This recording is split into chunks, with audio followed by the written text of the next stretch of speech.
하나님 화해를 통해서 평강의 복을 누리기 원하십니다. 평강처럼 좋은 복이 있을까? 그런 생각을 해봅니다.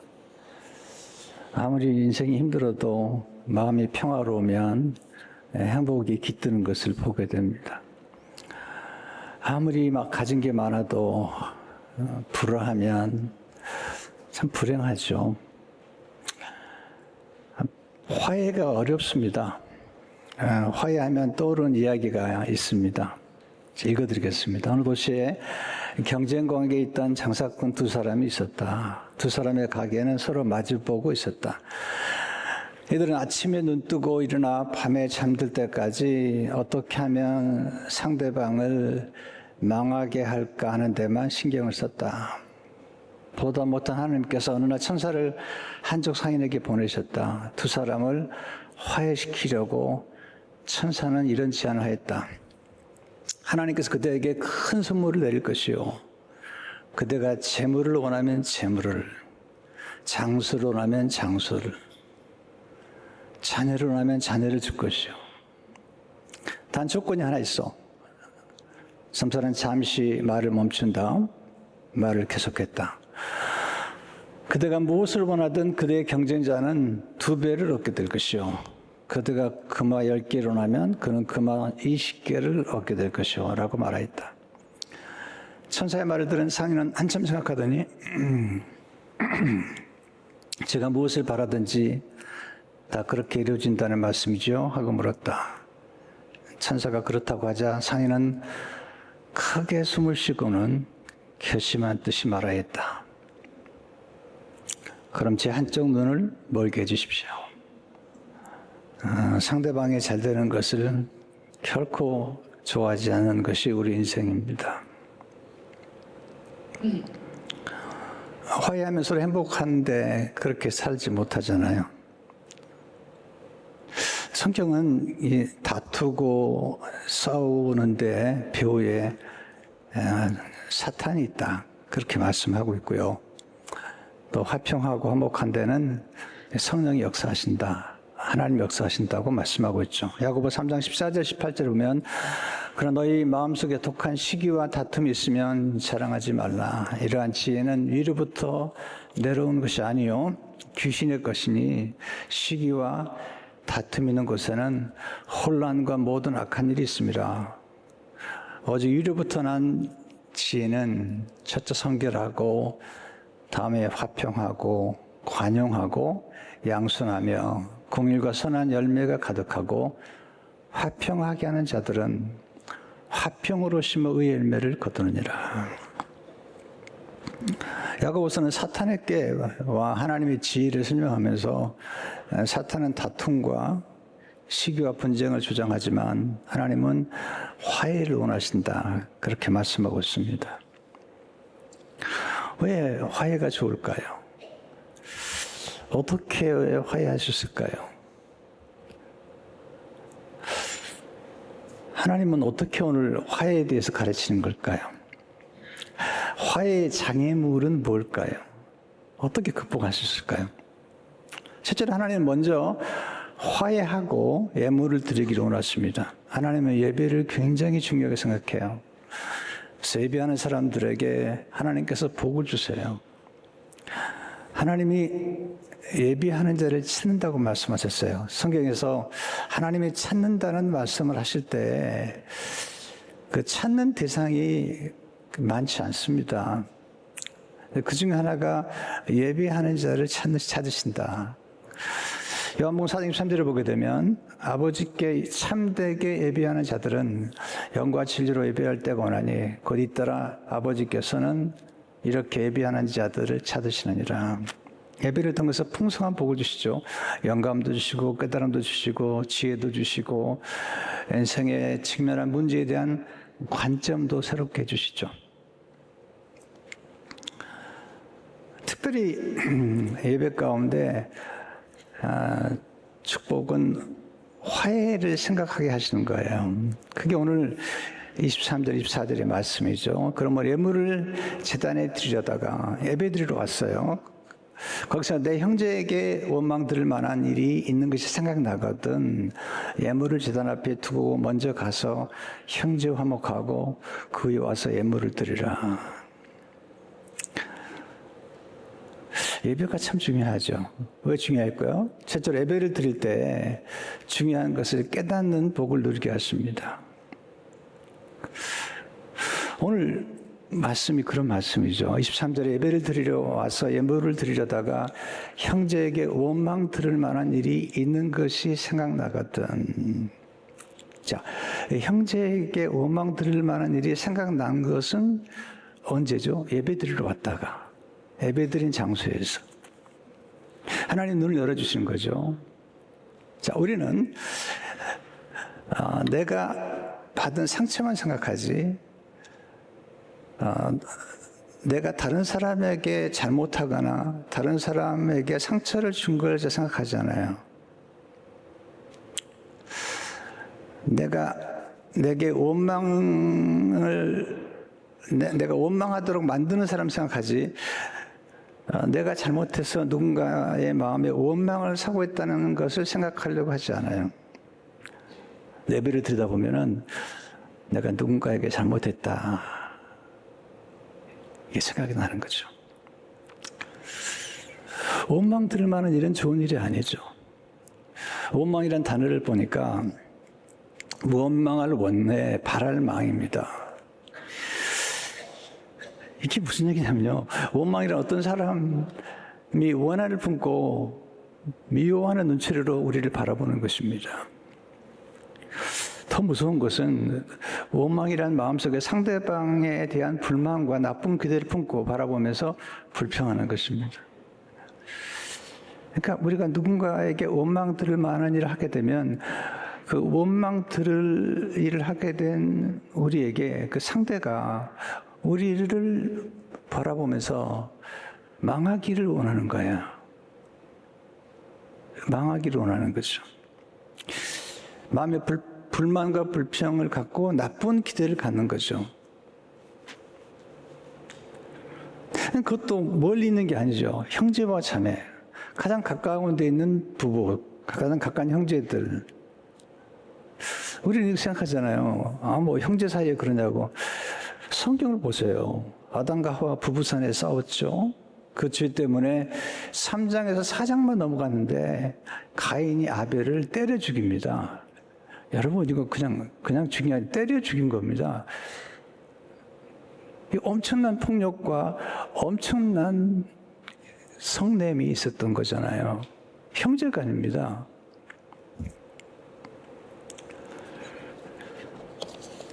근데 예배 드리다가 생각나거죠. 내가 잘못한 게 있구나. 이게 이제 성숙한 거예요. 내가 받으면 상처만 생각하는 사람은 미숙한 사람입니다. 그러나 내가 상처를 주었구나. 내가 누군가에게 상처를 주었다는 사실을 깨달은다면 그는 성숙한 사람이고 어른이 되는 겁니다. 여러분, 나이가 든다고 어른이 되는 게 아닙니까? 나이가 들면 노인이 됩니다. 그러나 덕을 쌓고 본인이 잘못한 것을 깨닫고 그리고 화평을 추구하는 사람이 어른이 되는 거예요. 덕이 있어야 어른이 되는 거예요. 나이가 든다고 어른이 되는 게 아닙니다. 두 번째로 먼저 화목한 후에 예물을 드리면 더욱 풍성한 복이 임합니다. 24절에 보시면 예물을 제단 앞에 두고 먼저 가서 형제와 화목하고 그에 와서 예물을 드리라. 먼저 가서. 우리가 이 화해라는 단어와 함께 화해, 화목, 화평, 평강이라는 단어를 함께 이해할 필요가 있죠. 화해는 화와 풀해입니다.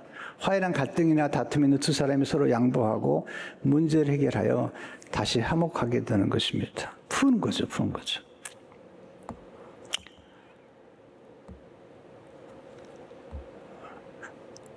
화목이란 이게 관계가 친밀하고 조화를 상태입니다. 화해는 화목을 낳습니다. 화목은 화평을 낳습니다. 화평은 평강을 낳습니다. 다투고 갈등하고 싸우면 불행해집니다. 좋은 것이 떠나갑니다.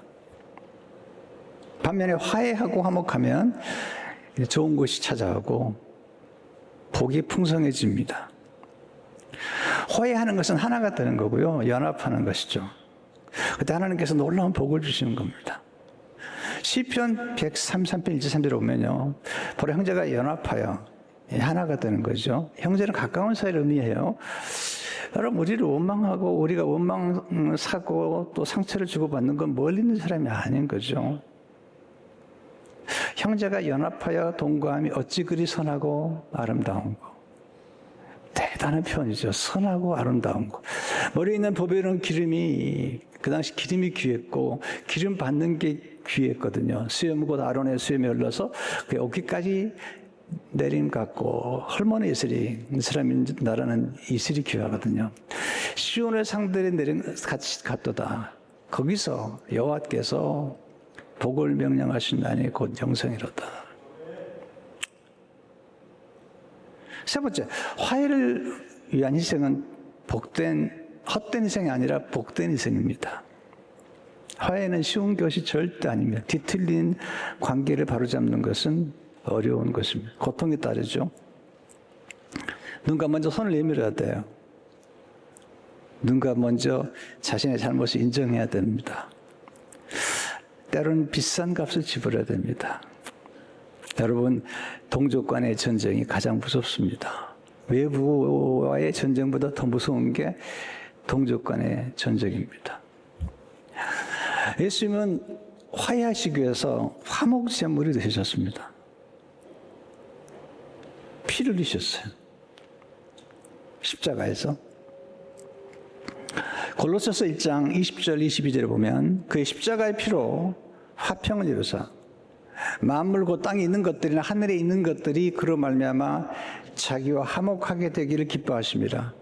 전에 악한 행실로 멀리 떠나 마음으로 원수가 되었던 너희를 이제는 그 육체의 죽음으로 말미암아 화목하게 하사 너희를 거룩하고 흠없고 책망할 것이 없는 자로 그 앞에 세우고자 하셨으니 화평을 위해서는 희생이 필요합니다. 화평을 위해서는 화목제물이 필요합니다. 예수님이 화평을 위한 화목제물이 되셨습니다. 로마 3장 25절을 보게 되면 예수를 하나님이 그의 피로써 믿음으로 말미암는 화목제물로 세우셨으니 이는 하나님께서 길이 참으신 중에 전에 지은 죄를 간구하심으로 자기의 의로우심을 나타내려 하심이니 화목제물이 되셨습니다. 누군가 화목하려면 반드시 누군가의 희생이 필요해요. 예수님의 희생을 통해서 우리는 하나님과 화평하게 되었고 또 사람들 사이에도 화평하게 되었고 그리고 우리 자신과도 화평하게 되었어요. 많은 분들이 자신과 화목하지 못해요. 자기를 경멸하고 싫어하고 학대하고 괴롭히죠. 자기 자신을 아주 비난해요. 네. 이게 슬픈 일이죠.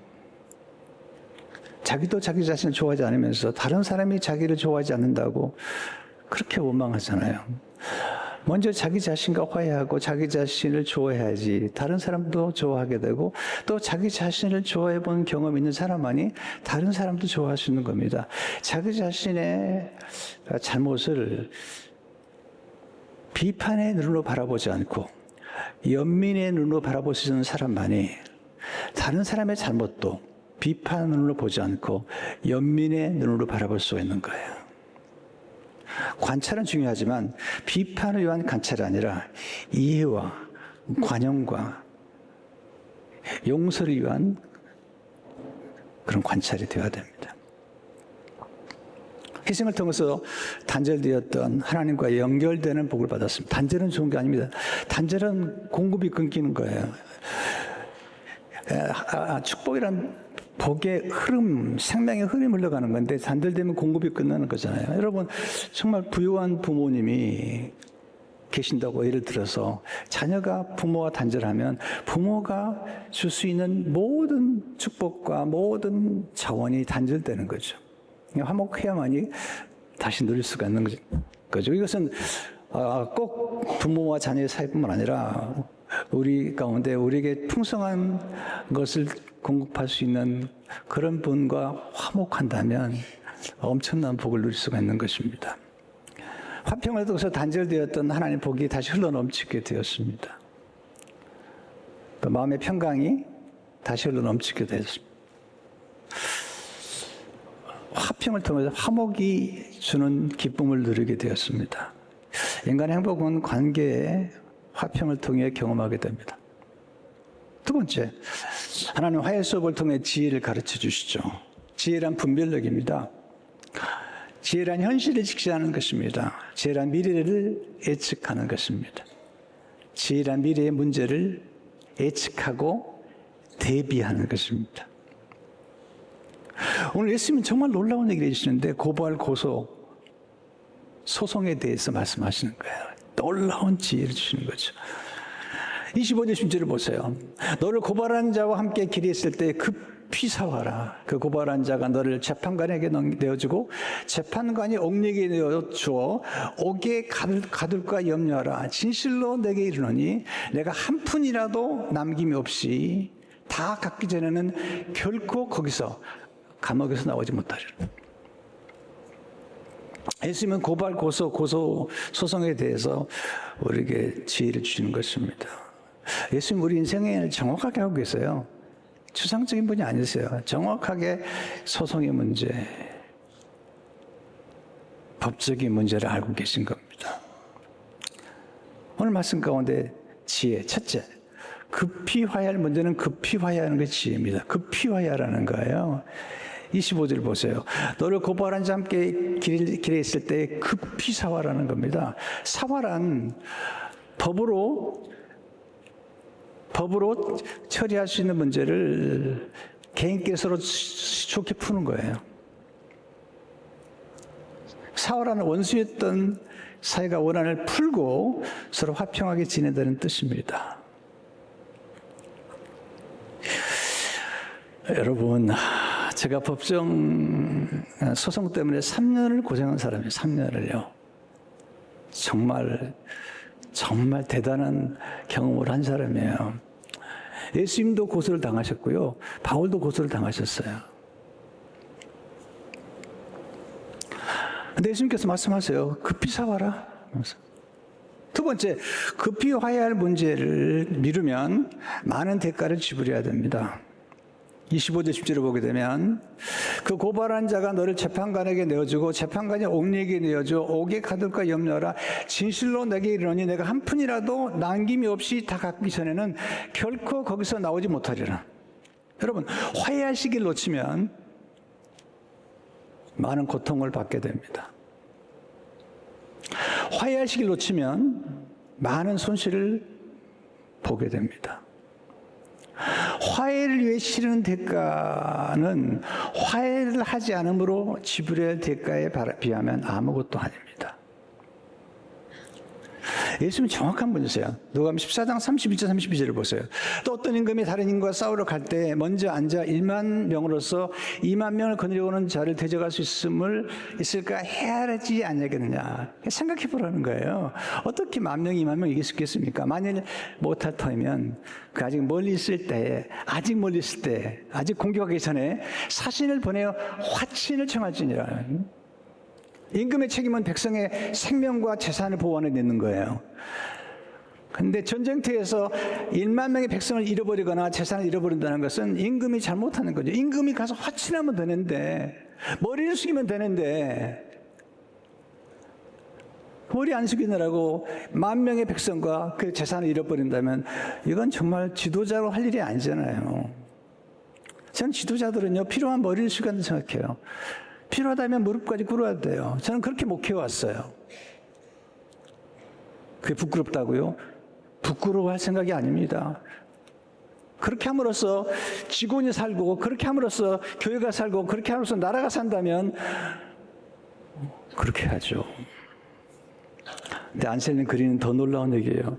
이 말을 해석하면서 이렇게 해석해요. 화친함으로써 자신의 군대 1만 명과 대적의 군대 2만 명을 합해 3만 명을 모두 자기 편으로 만들 수 있다. 야, 놀라운 거죠. 원수까지 화해하면 원수가 가진 것도 내가 내 것이 될 수 있다는 거예요. 세 번째, 화해의 장애물을 알고 극복하는 것이 지혜입니다. 뭐가 문제가 되죠? 많은 가정이 불화하잖아요. 많은 공동체가 어렵잖아요. 왜 그렇죠? 첫째로, 화해의 중요성을 깨닫지 못하는 무지가 화해의 장애물이죠. 괜찮다고요? 괜찮지 않습니다. 두 번째, 자존심과 교만이 화해의 장애물이죠. 자존심이 뭐가 중요합니까? 뭘 중요하지만 여러분, 가족을 살리려면 직장에서 당하는 수모 정도는 견뎌내야죠. 내가 그냥 기분 나쁘고 사표내버리면 자존심 때문에 당장 아이들은 어떻게 교육할 것이며 어떻게 가정을 지킬 것이냔 말이죠. 저도 목회자지만 왜 자존심이 없겠어요? 그러나 자존심을 다 내려놓는 거예요. 셋째, 과거의 상처가 치유되지 않은 것이 화해의 장애물입니다. 치유돼야 됩니다. 네 번째, 진정성 있는 사과를 하지 않는 것이 화해의 장애물입니다. 그래, 내가 잘못했다? 이런 말투로는요, 화해가 안 되는 겁니다. 다섯째, 거짓말과 배신의 경험 때문에 신뢰를 상실하는 것이 화해의 장애물입니다. 여러분, 사랑만 가지고 행복할까요? 아닙니다. 사랑이요, 그냥 되는 게 아닙니다. 사랑하려면 소통이 필요합니다. 서로 간의 존중이 필요합니다. 서로 간의 신뢰가 필요합니다. 여섯째, 오해와 잘못된 의사소통이 화해의 장애물입니다. 말을 잘해야 되죠. 일곱째, 자신 입장만 고집하는 것이 화해의 장애물이죠. 여덟째, 불화를 주장하고 화해를 방해하는 주변 사람이 화해의 장애물입니다. 아홉째, 시기와 질투를 주장하는 사탄의 영향을 받는 것이 화해의 장애물. 영적인 세계가 있는 거예요, 분명히. 열 번째, 적합한 화해의 때를 놓치는 것이 화해의 장애물입니다. 마지막으로, 화해 과정을 이해하는 것이 지혜입니다. 첫째, 먼저 자신을 돌아보며 자신의 잘못을 인식하시고 인정하십시오. 우린 자기가 받은 상처만 생각하지 자신이 준 상처를 생각하지 않잖아요. 둘째, 진정성 있는 사과를 하고 용서를 구하십시오. 정말 사과하세요. 부부 사이도 마찬가지잖아요. 남편이 잘못했으면 아내에게 잘못했다고 용서해달라고. 그걸 보는 자녀들은요, 행복합니다. 왜냐하면 그런 자녀들은 부부 사이에 싸울 수 있지만 화해할 능력이 있다는 걸 알게 되고, 그 화해할 능력을 배운 아들과 딸들은 나중에 결혼 후에도 아주 건강한 사랑할 수 있는 거예요. 다투는 능력도 있지만 화해하는 능력이 훨씬 중요한 것입니다. 그때 중요한 것은 진지하게 용서를 구하는 겁니다. 셋째, 화해를 거절하는 사람의 입장을 이해하고 인내함으로 기다리십시오.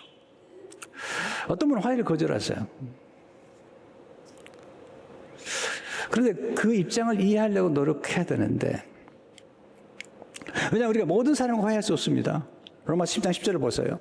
할 수 있거든 너희로서는 모든 사람과 더불어 화목하라. 예수님도 모든 사람하고 화목하지 않았습니다. 화목하려고 해도 안 되는 거죠. 네 번째, 경계가 필요한 사람은 화해 후에도 일정한 경계를 유지하십시오.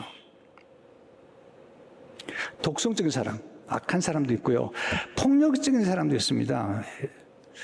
이런 사람들 특징이 뭐냐면 잘못해놓고 용서를 구합니다. 그때 내가 미안해, 귀신 들렸나 봐. 귀신이 너무 기분 나쁘다는 거예요. 지가 해놓고 왜 귀신 들렸다고 그러냐는 거예요. 근데 이상합니다. 폭력적인 사람들은 충동적입니다. 그래서 언제 어떤 실수를 할지 몰라요. 그렇기 때문에 용서를 할 수 있습니다. 화해도 할 수 있지만 일정한 경계를 유지해야 됩니다. 야곱과 에서가 마찬가지예요. 에서는 충동적인 사람이기 때문에 야곱을 죽이려고 했습니다. 야곱이 화해합니다. 그러나 같이 있지 않습니다. 경계를 반드시 정하고, 경계를 정할 때 절대로 사과할 필요가 없습니다. 또는 죄책감을 가질 필요도 없습니다. 왜냐하면 경계를 지킴으로써 가족을 지키고 자기를 지키고 자녀를 지킬 수가 있습니다. 심지어는 폭력적인 남편을 지킬 수도 있습니다. 그리고 스스로 생각할 때 정서적인 자녀 같은 생각하면 반드시 상담을 받고 치유를 받아야 됩니다. 그래야지 가정이 행복해질 수 있습니다. 마지막, 성령 충만을 통해서 하나됨을 지키도록 하십시오. 기도 많이 하셨대요. 하나되는 거 쉽지 않아요. 에베소 4장 3절에 보면 평안에 매는 줄로 성이 하나 되게 하신 것을 심서지키라. 예수님 본받아 화목하게 하는 직분을 잘 감당하십시오. 고린도서장 18절을 보게 되면 모든 것이 하나님께로서 났으니 그가 그리스도로 말미암아 우리를 자기와 화목하게 하시고 또 우리가 화목하게 하는 직분을 주셨으니 이게 아름다운 겁니다. 본인만 화목하는 것이 아니라 다른 사람도 화목하게 만드는 거죠. 마태복음 19절에 보면 9절에 보면 화평하게 하는 자는 복이 있나니 그들이 하나님 아들이라 일컬음을 받을 것이요. 여러분 화평하려고 힘쓰세요. 화평하면 행복합니다. 네, 자존심이 중요하지 않습니다. 자존심 지키다가 많은 걸 잃어버립니다. 성도 여러분, 화해의 지혜를 얻어서 화목한 인생 되시기를 축원합니다.